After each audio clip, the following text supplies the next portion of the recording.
Warning for every future retiree and Social Security recipient. Starting in 2026, the full retirement age is officially 67 years old. That means if you were born in 1960 or later, you now have to wait until you turn 67 to get your full Social Security benefit. And here's the part most people don't realize. If you decide to claim early, at age 62, you could lose up to 30% of your monthly benefit for the rest of your life. That's not a one-time cut.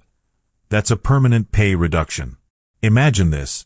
You were supposed to get $2,000 a month at your full retirement age. But you claim early, and suddenly your check drops to $1,400. That's $600 less every month, or $7,200 less every year, for as long as you live. Over a retirement that could last 20 years or more, we're talking about losing well over $100,000 of income. In this video, I'll explain exactly how this works, why 2026 is such an important year for millions of Americans, and the key factors you must consider before making this life-changing decision. So, what exactly is the full retirement age, or FRA? It's the age when you can start collecting your Social Security retirement benefit in full, without any permanent reduction. The Social Security Administration sets this age based on the year you were born. If you were born before 1955, your FRA was 66 or even less. But if you were born in 1960 or later, your FRA is now 67 years old. That means if you claim before that age, the SSA reduces your monthly payment for every month you collect early, and that reduction stays in place for the rest of your life. Think of it like this. It's not a penalty you can pay off. It's more like locking in a smaller paycheck forever. And in just a moment, I'll show you exactly how much you stand to lose depending on when you start your benefits. Now let's talk about what happens if you claim early. At 62, the earliest age you can start your benefits. On paper, it might sound tempting. You get to start collecting checks 5 years sooner. But here's the catch. Those checks will be about 30% smaller for the rest of your life. And remember, every future COLA increase will also be calculated on that smaller amount, so the gap never closes. Let me give you a simple example. If your benefit at age 67 would be $2,000 a month, claiming at 62 means you get about $1,400 a month instead. That's a $600 drop every single month. Over a year, that's $7,200 less.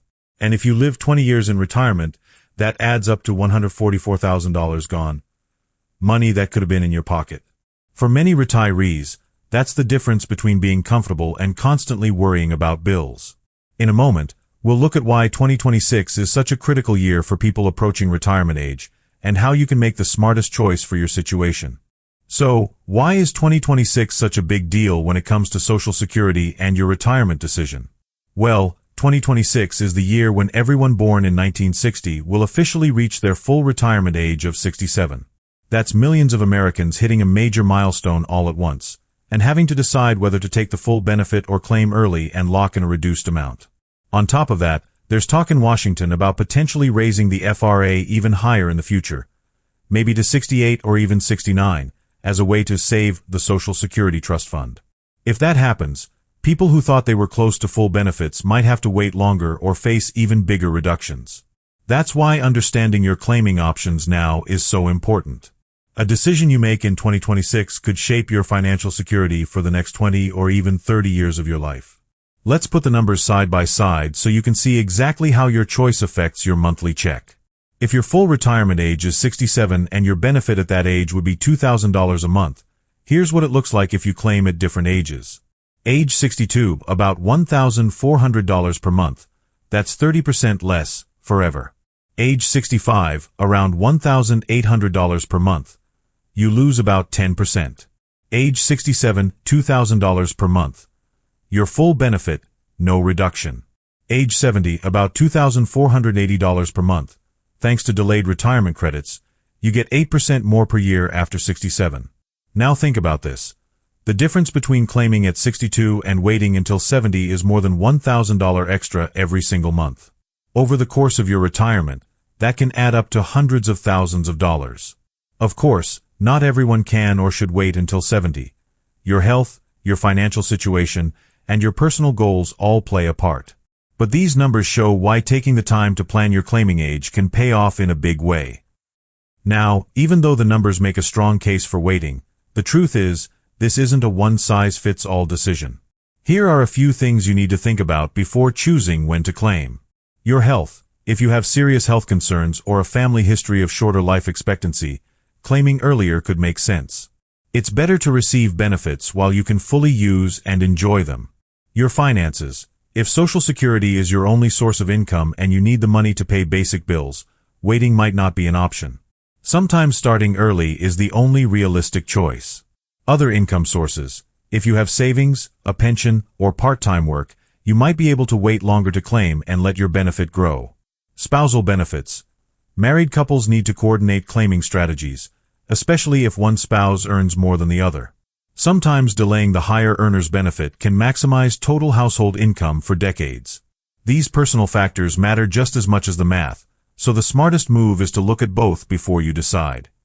So here's the takeaway. In 2026, your full retirement age is officially 67, and claiming before that can cost you up to 30% of your benefit for the rest of your life. That decision is permanent, and it could add up to tens or even hundreds of thousands of dollars over your retirement. The smartest thing you can do is run your numbers, think about your health and finances, and choose the claiming age that works best for you. Not just for the next year, but for the next 20 or 30 years. And remember, the rules around Social Security can change, and I'll be here to break it all down the moment it happens. So hit that subscribe button right now, turn on notifications, and give this video a like so more retirees can get the facts before making this big decision. Now I want to hear from you. Will you take your Social Security early, or will you wait until full retirement age?